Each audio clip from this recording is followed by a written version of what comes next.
नाङ्लो व्यापार गरेर खायो भने यत्रो भ्रष्टाचारी देखाउनलाई नाङ्लो व्यापार गरेर खाइ भन्छ हैन अलिकति सरसापट गरेर केही चिज जाय जता बेचेर खाऊ भने पनि यहीँबाट ल्याएको रहेछ र त्यहीँबाट बेचेर खाने रहेछ भन्ने हुन्छ अब मैले गरेर खान त नपाउने भए अब मलाई थाहा छ म बाँच्न चाहिँ पर्छ है पहिला सुरु म बाँचे मेरो श्रीमान बाँच्छ मेरो छोरी बाँच्छ प्रत्येक ठाउँमा उनले जोगाउन खोजिन् यहाँ यस्तो भइरहेछ है तपाईँ सचेत हुनुहोस् भनिन् मैले जबरजस्ती गर्दै जित्दै गएँ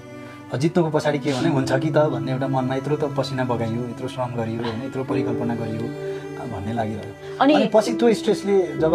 बच्चाको प्लान गरियो त्यो बच्चा पनि खेर गइसकेपछि चाहिँ अनि मलाई एकदमै धेरै ठुलो परिवार र बच्चा भन्दा ठुलो कुरा उहाँ सिंहदरबारसँग लडिरहनु भएको छ म उहाँहरू दुईजनाको उसबाट आफैले आफैसँग लडिरहेको छु छोरीको उपचारका लागि जाँदैछौँ र